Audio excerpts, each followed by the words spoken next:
Have you ever felt caught between two worlds, not fully belonging to the culture you're raised in, yet feeling disconnected from your heritage? Hello, I'm Paloma Chiara, a life coach based in Spain. On this podcast, I share coaching insights and practical tips designed to inspire your personal growth. Today, I'm speaking with Anjana Vaid, the founder of Cultures Link. She turned her personal struggle with cultural identity into a mission to help others find their sense of belonging. In this conversation, we'll explore the hidden shame many carry about their roots, why cultural disconnection affects more people than we realize, and how reconnecting with your heritage on your own terms can transform your relationship with yourself. Let's dive in. Hello, Anjana. Would you like to present yourself? Hello, my name is Anjana. I am from India. I was raised in Azerbaijan, and then I moved to Spain 3 years ago. After getting my undergrad degree in international marketing here in Spain, I decided to stay behind and start my own business, which is called Cultures Link.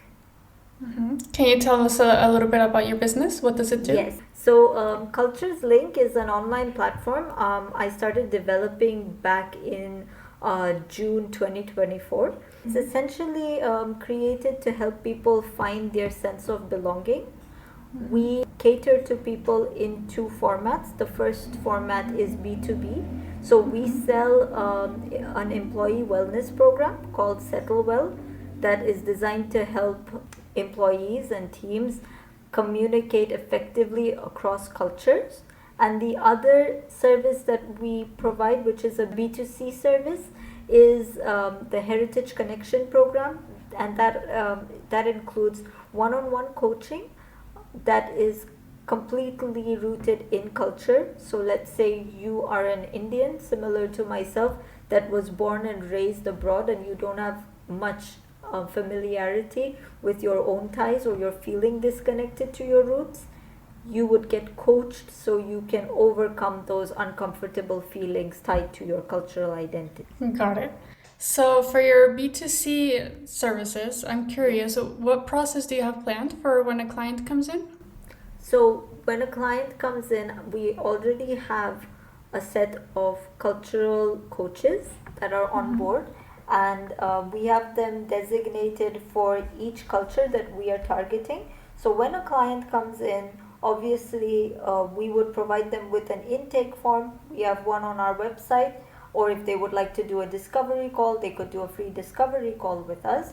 And once we have a solid understanding of their particular case of cultural disconnection, that information would be relayed to the coach, who will be taking up their case. And then they would spend the next 12 weeks having one-on-one sessions once every alternate week with their cultural coach, who will walk them through various aspects of the immigrant experience or being an expat abroad. And then they will also keep them up to date about what modern day India is like, what India was like in the past, what they'll talk to them about history, the history of immigration to their particular area where they're based. They'll give them an overview of whatever they missed out. Let's say, for instance, music, art, architecture from their country. They would be provided with a solid overview of that. And at the end of the program, at the end of those 12 weeks, our goal is to help people feel far more confident and at peace with who they are. So a big part of that is learning about that culture that they're in, right? Exactly. And is it also meant to be sort of like therapy? It has therapeutic elements. However, we are not in the therapeutic sphere. It's more related to coaching. However, there are factors like, because obviously when you experience cultural disconnection or shame, these are rather heavy feelings to deal with, and we do address that. However, again, we don't take credit for providing people with therapists, if that makes sense. So, what about clients who are raised in multiple cultures? What would be the focus for them?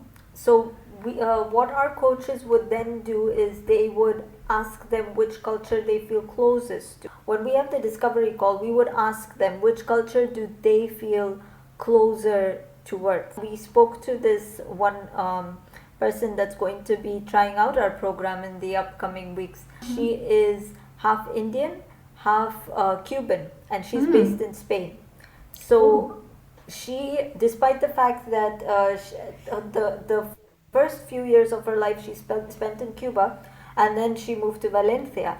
And the thing is that after moving to Valencia, even though she speaks Spanish fluently, she still feels very disconnected, and now she wants to connect to her Indian roots. So we ask them during the discovery call, we would ask them like which if they would say that no, I feel, if she would say I feel closer to my Cuban heritage and I want to learn more about that, then we would connect her to a Cuban expert rather than an Indian. So it all depends on what the client is looking for. Got it. So they would have to choose, right? You can't do more Exactly. than one at once. Exactly, pretty much. When people come for the B2C services, what would you say is the hidden pain that they usually carry that they might not say out loud?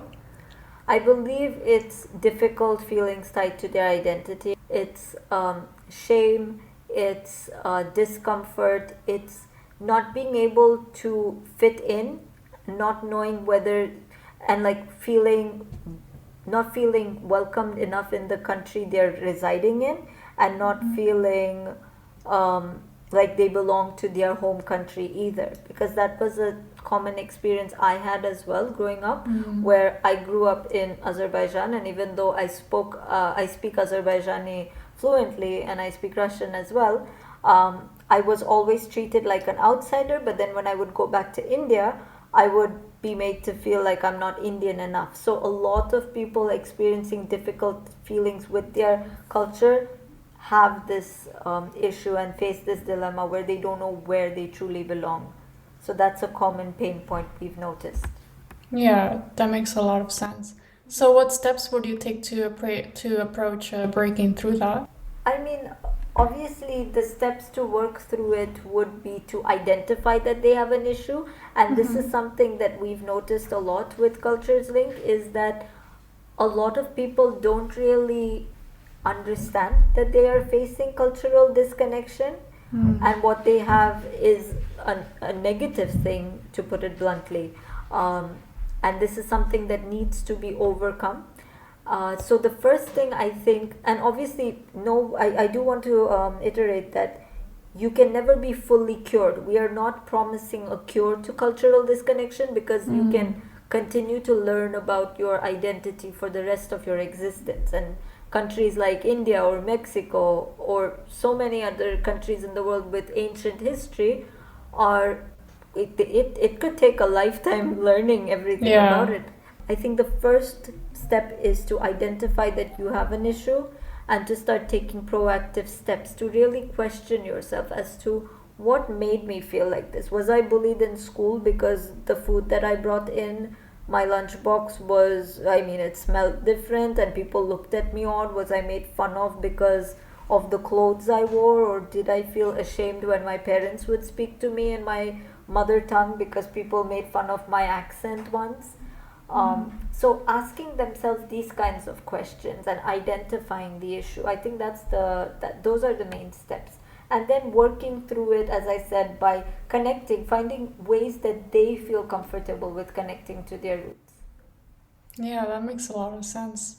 Actually, the story that you said about kids judging your food, that happened to me when I was younger. I'm so And sorry about that. Yeah, that's yeah. awful. And it's the first time I think of it as a cultural thing, because back then I didn't see it like that. Like for me, like my mom has always loved cooking vegetables, and that's just what she made me. And the other kids were like, "Ew, what is that?" Heavily tied. Like I would get made fun of because of the way I pronounce things. And then I that's why I have a very odd accent. Like I don't really have an accent that's true to an Indian accent, neither do I have one that's true to an Azerbaijani one.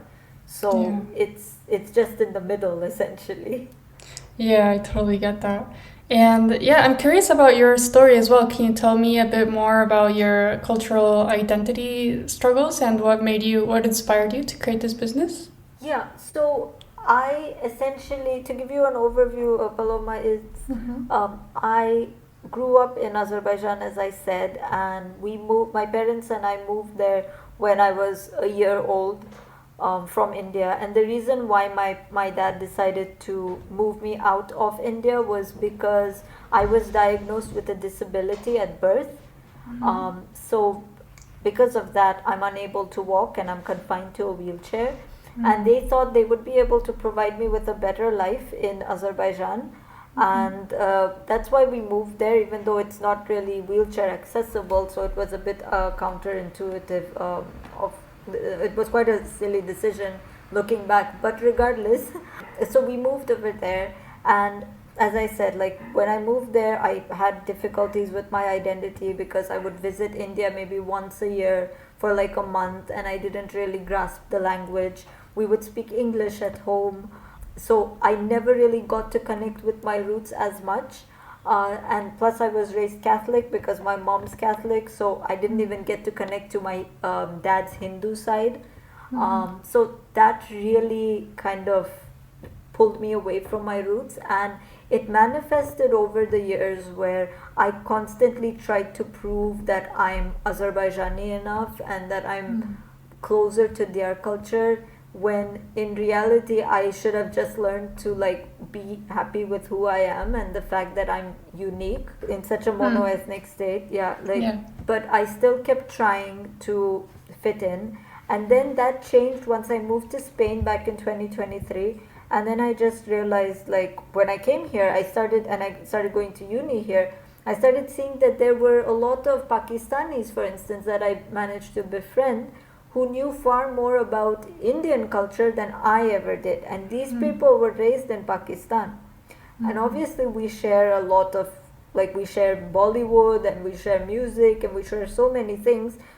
Our culture is very similar. But the fact that people from out of my country knew more about my country kind of scared me, and it made me realize that you truly need to amp up your game with your Yeah. culture.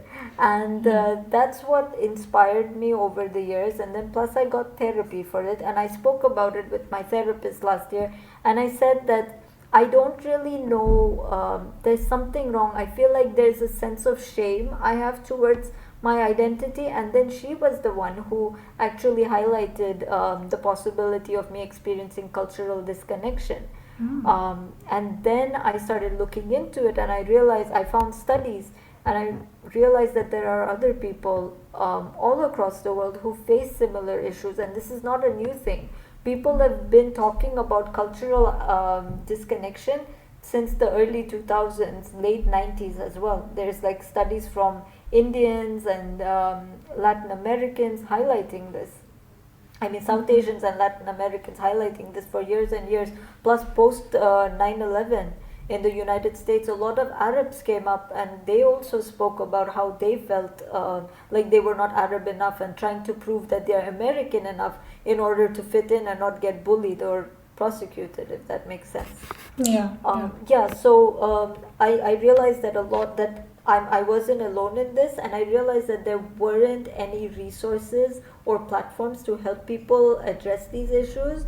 And since I was about to graduate, I thought, why not just go all in? I know this is a new concept. I know it's going to be difficult to actually tell people that this is a problem that they have to like fix, but I think it's worth the risk, and I'm all in for it, and I really like that I'm building something that can help people honestly identify their own identity and come to terms and be at peace with who they are. You mentioned that this search for cultural reconnection happens often for people from colonized countries. Do you think it also happens the other way around? Such as, for example, Americans who go to Latin America? Absolutely, it does. I mean, I knew this one person who was Spanish, and they lived in the Netherlands for a few years. And they personally, even though they were not there for a very long time, they were there for around 5 years or so. They experienced a lot of disconnect because culturally the Spaniards and the Dutch are quite different. So I'm pretty sure like it's not only, for the lack of a better term, it's not only people from colonized states that experience this issue. It's people, yeah, from anywhere. They definitely could.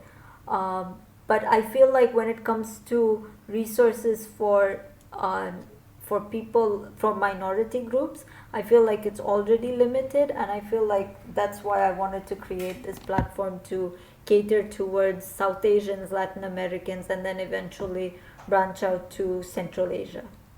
Yeah, that makes a lot of sense. Would you say that everyone should explore their roots? Absolutely, 100%. I feel like because of the psychological impact our culture tends to have on us, which we are not even looking into enough, I definitely think they do. And why do you think so? Because it helps us understand ourselves better, it helps us develop our confidence, and it helps us be able to form more authentic connections with others, because obviously when we know about our culture we can tell others about our culture, we can inform them, we can connect with them, we can ask them about their culture, and then it creates a whole new room for conversation, and I think that's very important. I see. And what if someone doesn't feel like they have any cultural roots they connect with? I mean, I think they just don't know that there's an issue yet, and it will eventually catch up to them when they're older. Okay, and what are signs that they should? What are signs that they need to? Well, obviously, a feeling of hollowness, a feeling of I don't really belong anywhere, I don't belong in either place enough. Those are signs. There's a then not be like, this was another thing I wanted to bring up. When people in Azerbaijan used to ask me about Indian history or Indian politics or something specific to India, I wouldn't often be able to answer them. And these could be like basic things, and I feel like that's not a good thing. In at least in my book, I feel like you should be able to have like at least, I'm not telling, and that's the thing people might misunderstand with Cultures Link Paloma, is they might think that we're coming to Europe and we're telling immigrants to kind of reject European values and Western values and be completely like into like maintain their own roots. That's not what we're trying to do. Because this Cultures Link at the end of the day does have very Eurocentric tones to it as a concept.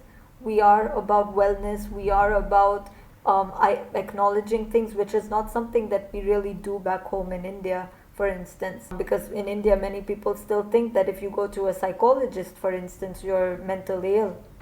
Yeah. So we do have a Eurocentric approach towards this thing, but we understand it on a holistic level, that if you're able to deal with this, you can be a better person and you can show up more authentically in society, and therefore you can perform better at school, at work, because your mental health's better, you can form more authentic relationships. So obviously, if people don't acknowledge that this is an issue that they may have to look into, then it's an issue of itself. Yeah, I mean, I wouldn't say there's any harm in learning about your own culture. Absolutely. So, when someone reconnects with their cultural roots, how can they know if they're embracing who they truly are or just adopting an identity that others expect of them? Why would they adopt an identity that others expect them to? Like, do you mean like if they're let's say we're talking about a Bangladeshi person who's raised in the United States, and then their parents are kind of asking them to be more Bangladeshi. Do you mean it in that context? Yeah, something like that, yeah. I mean, obviously, this is something that I wasn't forced to do, and I think that if culture is forced upon you, it isn't a good thing, because some people even have trauma from certain rituals. Some people might not like certain aspects of their culture. They might not like weddings. They might not like certain ceremonies that they don't want to attend, and their parents force them to. Maybe some of them, let's say we're talking about someone from one of the South American countries, and they're not religious, but their parents force them to go to church. Like, obviously that's not a good thing if they don't want to do it. Our connection with our culture is very personal. It's kind of like our relationship with religion. It's ours, and there should be no secretaries, if that makes sense. I think we should really just do it at our own terms and do it in ways that feel safe to us, because it's all about feeling safe. Got it. So, in a way, someone could create like a quote unquote new version of their culture that feels authentic to them. Absolutely. That's what we encourage at Cultures Link. Like, a lot of the content we put up on social media as well, which is educational, is encouraging people and showing people ways that they can embrace their roots on their own terms. So, you wouldn't say it dilutes the essence of tradition? No, no, because again, we're not telling people to learn about their culture and go back to their country of origin. Like, I personally, I love India, I love being Indian, but as a wheelchair user, I'm never going to move there. I would rather live in Spain or in one of the European countries where at least I know that I'm able to have access to move around. So I don't think that you really have to do it in the most traditional way possible. We are living in the digital age, and we have a platform to help people overcome these negative feelings. And do you think it's possible to fully reconnect with your culture even if you were raised outside of it? I think it's a lifelong journey, Paloma. Like I mentioned, like if you're from a country that has an ancient culture, it's going to be really hard to fully learn about every aspect of it. But I do feel you can be at peace with your roots. You can be at peace with who you are. Sometimes you might feel some uncomfortable feelings. Maybe while while you're in your healing journey, you might overcompensate. So, for instance, let's say you're South American and you're in Spain, and you are in your healing journey, and you suddenly realize that, oh my goodness, like, yeah, whatever happened to my ancestors during colonialism and everything, it was so difficult, and we were oppressed in this way, and so on and so forth. You might overcompensate.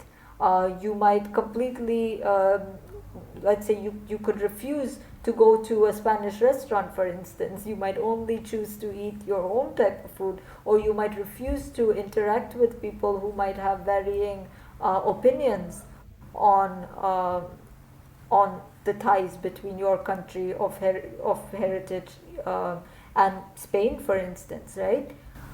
So you might overcompensate in that sense. But when you're more at peace with it, you'll say that, okay, look, I understand whatever happened in history was horrible.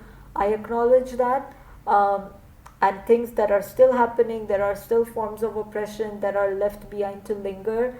But my culture is my own to keep, and I can embrace aspects of it, and I will keep learning to be proud of aspects of it while acknowledging the nuances, if that makes sense. I hope it made sense. No, yeah, it makes complete sense, of course. Yeah. So because there's a balance, it's all about finding a balance. And I mean, I personally did that as well. I didn't know, I didn't have the balance. I was just, at one point, I was so hyper aware even of like British colonialism, and I just refused to like acknowledge anything good that that England did for India, not during the colonial period, my goodness, but I'm talking about like the ties that we have now.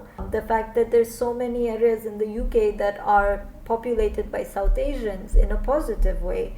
The fact that like chicken tikka masala is literally the UK's national dish, and that we have movies that we've grown up loving, like Bend It Like Beckham, for instance, which is about a South Asian growing up in the UK and being into football.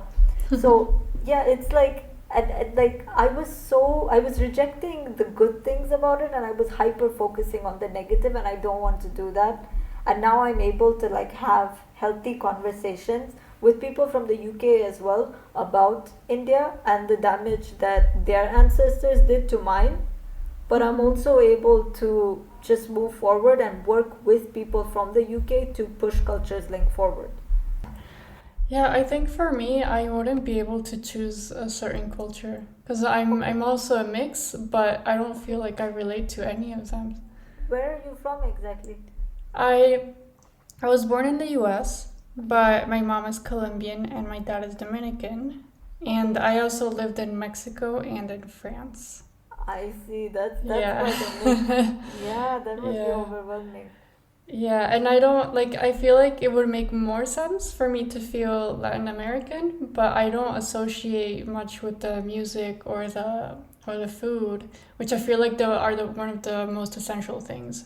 So if I don't have that, it's like, Yeah, yeah. that's so interesting. I mean, that's a whole other case because usually people do feel more like stable with one culture over the other, Mm-hmm. um, if they're mixed. Like I have an Azerbaijani friend who's half Indian, half Azerbaijani, and she personally identifies heavily with being Indian, Hmm. even though she was born and raised in Azerbaijan and speaks their language. But she knows that she looks South Asian, Mm-hmm. she sounds South Asian, her name is South Asian. So I think that has a lot to do with it as well. But Paloma, I would truly like sit down with it and question and ask yourself, if I were you, where like where do I feel the safest? Which culture relates to me the most? But yeah, it's such a deep thing that's so personal to us, Mm-hmm. and we kind of at times people even feel ashamed admitting Mm-hmm. that they were once ashamed of their roots, or they are. Mm-hmm. So we just choose not to talk about it, Yeah. because, like, for instance, if a white person were to make fun of like Bollywood music, if you're disconnected to your roots, you'd probably laugh along with them. Or if Mm-hmm. they'd make fun of like South American food or something, Mm-hmm. or like, I don't know, they could poke fun, and then if you laugh along, that means you're also rejecting a part of yourself. Yeah. Yeah, it's true. And yeah, it's such a deep topic, and I feel like it's spoken about very little in today's True. day and age. Yeah, I do feel like we need to keep the conversation going. What do you think would happen for humanity as a whole if we stopped researching our cultural roots? I mean, we would be living in denial, honestly. And I don't mean to like fearmonger, but I Mm-hmm. do feel like we would truly just not be aware of ourselves. We would just be living like, oh yeah, this is an aspect of me. I don't really care about it. Whatever. I'm here to integrate, and I'm here to assimilate into the host country's culture and forget who I am. Mm-hmm. Because, like, my cultural identity, Paloma, is a huge aspect of who I am as a person. Mm-hmm. Mm-hmm. So if I would like, I mean, of course, I'm a woman with a disability, but I'm also an Indian woman with a disability. Yeah. So that's a huge aspect of who I am. Um, and I think that's, yeah, to just deny that side of me would be, it wouldn't be fair to my Yeah. to my heritage and to my ancestors and to me as a human being.